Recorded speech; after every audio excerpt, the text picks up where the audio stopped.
और अब जानते हैं अब तक की सभी खबरों को रफ्तार के साथ एक एक मिनट में।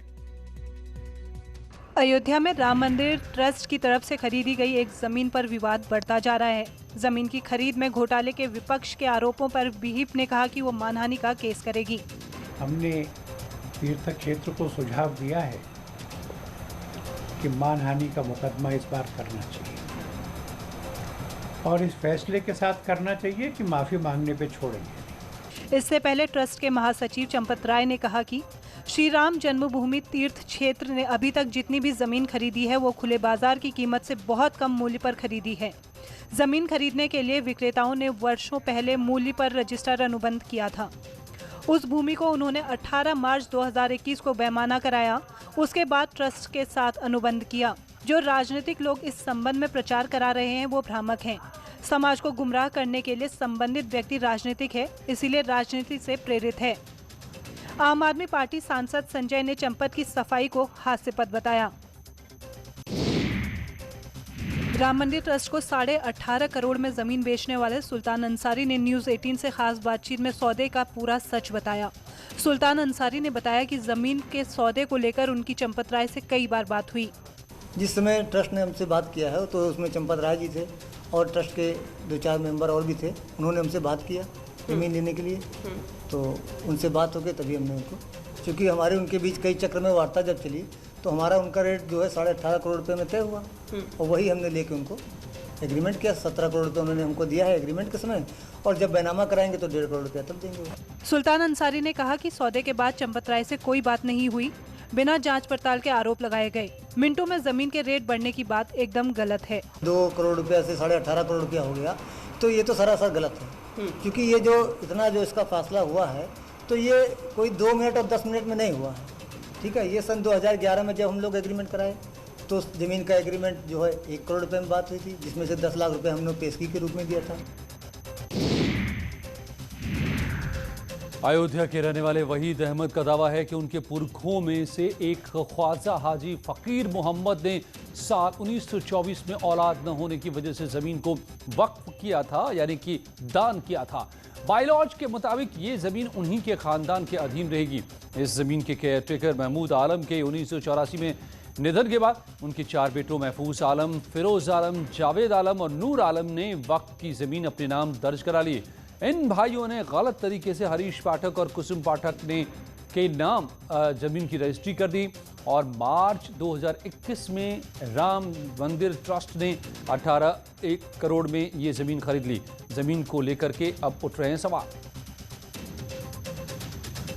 ख्वाजा हाजी फकीर मोहम्मद साहब, जिनकी कोई औलादें नहीं थी, वो जमींदार थे मौके के, उनके पास तमाम अयोध्या फैज़ाबाद में प्रॉपर्टियाँ थीं। इन्होंने अपनी सारी ज़मीन को वफ़ अला औलाद कर दिया था और इसका बाइलाज बना दिया था कि इस ज़मीन से जो आमदनी आएगी वो गरीब, मोहताज, यतीम लोगों की मदद होती रहे, जिसका सबब आप। यूपी में जिला पंचायत अध्यक्ष पद चुनाव की तारीखों का ऐलान कर दिया गया है।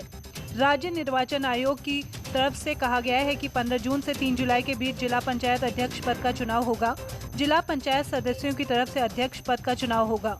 हर दल चाहता है कि जिला पंचायत में उसका दबदबा बने, क्योंकि कुछ ही महीने बाद विधानसभा चुनाव हैं। ऐसे में सभी दल अपना अध्यक्ष बनाना चाहते हैं। डिप्टी सीएम केशव प्रसाद मौर्य ने दावा किया है कि बीजेपी 60 जिलों में जीत दर्ज करेगी।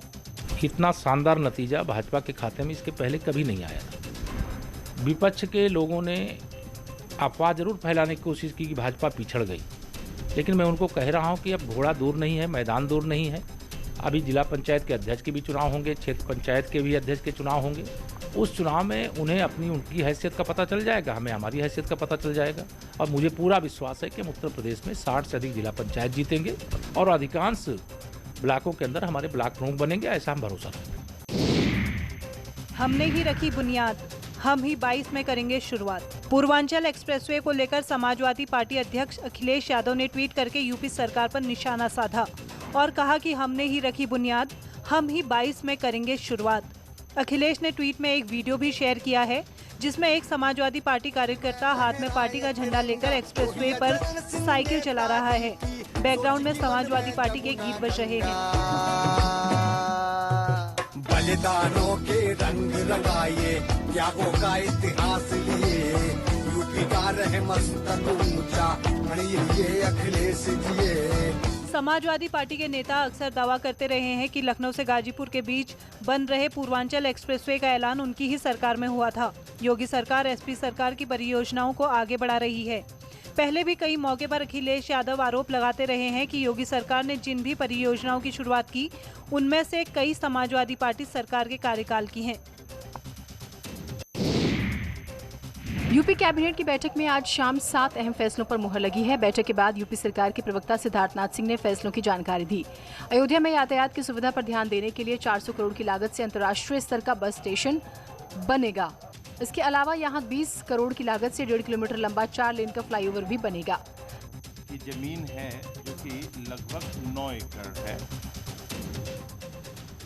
वो भूमि परिवहन विभाग को दिया जा रहा है, जिसके अंदर अंतर्राष्ट्रीय स्तर का बस स्टेशन बनेगा।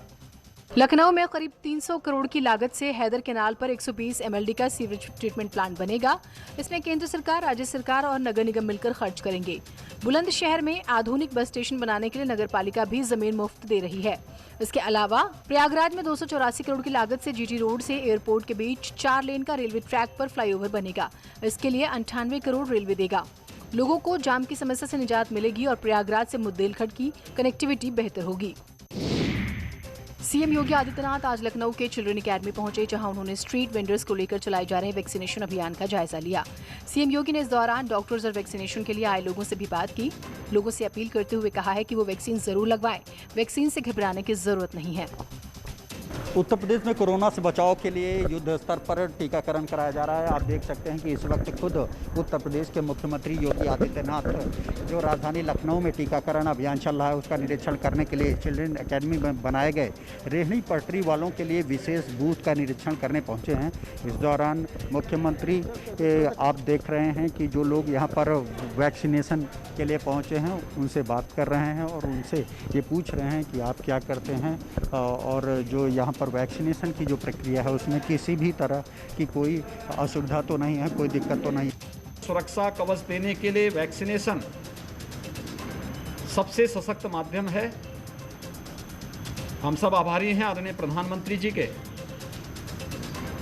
पहली बार देश के अंदर किसी वायरस के खिलाफ वैक्सीन मिला और वह भी 2 वैक्सीन एक साथ मिले।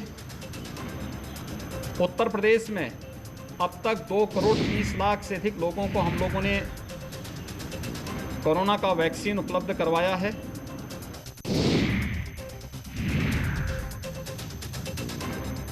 में साल की सबसे बड़ी गिरावट दर्ज की गई है। पिछले 24 घंटे के दौरान 25 करोड़ की आबादी वाले यूपी में केवल 339 कोरोना के नए मामले सामने आए। प्रदेश में एक्टिव केसेस की संख्या भी घटी है, 8000 रह गई है। टेस्ट और ट्रीट के फॉर्मूले से यूपी में कोरोना के केसों में भारी कमी आई है और पॉजिटिविटी रेट बढ़कर अब घट 98% हो गई है। यूपी में अब तक करीब 2 करोड़ 30 लाख लोगों को वैक्सीन दी जा चुकी है। देश में संक्रमण की स्थिति जो है वो संक्रमण कम हो रहा है और नए मामले केवल 339 जैसा आपने बताया और 1116 लोग जो हैं वो ठीक होकर या तो अस्पताल से गए हैं या घर में हैं और कुल एक्टिव मामले केवल 8111 रह गए हैं। ये माननीय मुख्यमंत्री जी के निर्देशन में जो विशेष एक उनके नेतृत्व में विशेष रणनीति अपनाई गई उत्तर प्रदेश में कोरोना नियंत्रण के लिए, जिसमें 3T जो ट्रेस, टेस्ट और ट्रीट, ये जो एक एग्रेसिवली इन 3T पे काम किया गया। लखीमपुर खीरी में जिलाधिकारी अरविंद चौरसिया ने वैक्सीनेशन को बढ़ावा देने के लिए नई पहल की है। डीएम ने आदेश दिया है कि जो भी सरकारी कर्मचारी वैक्सीनेशन नहीं कराएगा उसकी जून महीने की सैलरी नहीं मिलेगी। जिले के सभी कर्मचारियों को जिलाधिकारी अरविंद चौरसिया ने निर्देश दिए हैं कि जब तक वैक्सीनेशन का सर्टिफिकेट नहीं दिखाया जाएगा तब तक उन्हें जून माह का वेतन नहीं दिया जाएगा। हालांकि इस निर्देश पर गर्भवती महिलाएं और कोरोना संक्रमित हुए कर्मचारियों को अलग रखा गया है। कोविड-19 में बचाव हेतु सभी सरकारी कर्मचारियों के लिए जनपद लखीमपुर में यह आदेश किया गया है कि उनका जून का वेतन तभी आहरित होगा जब तक कि वे यह प्रमाण पत्र प्रस्तुत नहीं कर देते हैं जिला अधिकारी अरविंद चौरसिया का कहना है कि कोरोना वायरस के प्रसार को रोकने के लिए वैक्सीनेशन एक बड़ा हथियार है और जिले के सभी लोगों को वैक्सीनेट कराने का हमारा लक्ष्य। हम लोगों के पास पर्याप्त रूप में वैक्सीनेशन मौजूद है, इसके लिए सभी कर्मचारियों को वैक्सीनेशन कराने की पहल की गई है। इटावा में अदालत में आत्मसमर्पण करने के लिए जाने से पहले 25,000 के इनामी सपा नेता धर्मेंद्र यादव को गिरफ्तार कर लिया गया है। इटावा के वरिष्ठ पुलिस अधीक्षक का डॉक्टर ब्रजेश कुमार सिंह ने धर्मेंद्र यादव की गिरफ्तारी की पुष्टि करते हुए बताया कि धर्मेंद्र यादव को उस समय गिरफ्तार कर लिया गया जब वो गेट नंबर 3 से अदालत में समर्पण करने के लिए जा रहा था। उन्होंने बताया कि धर्मेंद्र यादव 4 जून को देर शाम इटावा की जिला जेल से रिहा हुआ था। 5 जून को सुबह जेल के बाहर से उसने अपने समर्थकों के साथ एक जश्न जुलूस निकाला, जिसका वीडियो सोशल मीडिया पर वायरल होने के बाद धर्मेंद्र यादव और उसके 200 समर्थकों के खिलाफ सिविल लाइन थाने में तमाम गंभीर धाराओं में मुकदमा दर्ज किया गया। धर्मेंद्र की तलाश में पुलिस की टीमें लगातार छापेमारी कर रही थी। इसी बीच धर्मेंद्र के काफिले में शामिल 39 लोगों को पकड़ा जा चुका है। गिरफ्तार हुए तो आपके समर्थक नहीं थे, बस 200 लोग। अब तो वो जानते ना, वो मैं कहाँ से आया, मुझे क्या मालूम कौन समर्थक है कौन क्या नहीं, जब मैं किसी से मिला नहीं। आगरा में बोरवेल में गिरे 3 साल के मासूम बच्चे शिवा को करीब 9 घंटे बाद रेस्क्यू कर लिया गया। शिवा को करीब 100 फीट गहरे गड्ढे से निकालने के बाद अस्पताल ले जाया गया। रेस्क्यू ऑपरेशन में लगे अफसरों ने बताया कि शिवा सुरक्षित है। उस बच्चे को निकालने के लिए हमने जो हमारा हाई रेस बिल्डिंग में रोप्स यूज आता है, उसी रोप के अंदर एक लूप बना करके बच्चे को गाइडेड वे में उस लूप के साथ में हुक किया और लिफ्ट करके बाहर निकाला। इसके लिए बच्चे का भी हम बोलेंगे बहुत अच्छा सपोर्ट मिला। वो जो भी हम उसको एक्शन करने के लिए बोलते गए वो करता गया और फाइनली बच्चा भी बाहर आ गया, जो कि बिल्कुल सेफ है और उसे उसको हॉस्पिटलाइज किया गया है फर्दर चेकअप्स वगैरह के लिए। निबोरा इलाके में रामपुर गांव में बच्चा घर के पास खेलते समय खुले पड़े बोरवेल में गिर गया। एनडीआरएफ, आर्मी और स्थानीय पुलिस ने कड़ी मशक्कत के बाद शिवा को सुरक्षित बाहर निकाला। गाँव वालों ने सेना के लोगों को जयकारे लगाए। बच्चे का रेस्क्यू होने की खबर मिलते ही मां की आंखों में खुशी के आंसू छलक पड़े। उन्होंने सेना और एनडीआरएफ का आभार जताया। बेटा खड़े बस अब तो सज्जे अब तो सज्जू में बेटा सही खड़े आओ, इतनी जनता में बेटा उसका बहरा रही बेटा में बेटा सही खड़े आओ। भोजपुरी फिल्मों और गानों में अश्लीलता पर रोक लगाने के लिए बीजेपी सांसद रवि किशन शुक्ला की बड़ी पहल। रवि किशन ने उत्तर प्रदेश, बिहार के मुख्यमंत्री और सूचना प्रसारण मंत्री को पत्र लिखकर और भोजपुरी फिल्मों और गानों में अश्लीलता पर रोक लगाए जाने के लिए कड़े कानून बनाने की मांग की। रवि किशन ने कहा कि आज की भोजपुरी फिल्म और गाने अश्लीलता का पर्याय बन गए हैं, जो गंभीर चिंता का विषय है। भोजपुरी कलाकारों ने रवि किशन की पहल का स्वागत किया है। रवि किशन जी ने जो स्टेप उठाया है वो बहुत अच्छा स्टेप है। मुझे लगता है कि भोजपुरी इंडस्ट्री के ग्रोथ के लिए ये होना चाहिए कि जो अश्लील गाने बन रहे हैं उस पर बैन लगना चाहिए, क्योंकि लोगों को ये लगता है, बाहर की जो इंडस्ट्री के लोग हैं या बाहर के जो लोग हैं जो भोजपुरी से जिनका कोई कनेक्शन नहीं है, उनको लगता है कि भोजपुरी इज इक्वल टू अश्लीलता। नमस्कार, प्रणाम, मैं हूँ अरविंद अकेला कल्लू और आज एक अहम मुद्दा पे एक अच्छा पहल किया है भोजपुरी के मेगा स्टार, बड़े गार्जियन, बड़े भैया, गोरखपुर के सांसद महोदय रवि किशन भैया ने। बागपत में पुलिस ने एक एनकाउंटर में 25,000 के इनामी बदमाश को गिरफ्तार किया। मुठभेड़ में हिस्ट्री सीटर मयंक के पैर में गोली लगने से घायल हो गया। बताया जा रहा है कि बदमाश जिला छोड़कर फरार होने की फिराक में था। जब पुलिस ने घेराबंदी की तो उसने फायरिंग कर दी। जवाबी कार्रवाई में बदमाश के पैर में गोली लग गई। गिरफ्तार बदमाश रमाला थाना क्षेत्र का रहने वाला है। उस पर लूट, हत्या, डकैत, गैंगस्टर जैसी संगीन धाराओं में 20 से ज्यादा मुकदमे दर्ज हैं। काफी समय से पुलिस बदमाश मयंक की तलाश कर रही थी। पुलिस के मुताबिक बदमाश के गिरोह और नेटवर्क के बारे में पूछताछ जारी है। लौटते हैं कुछ ही पलों में और भी खबरों के साथ।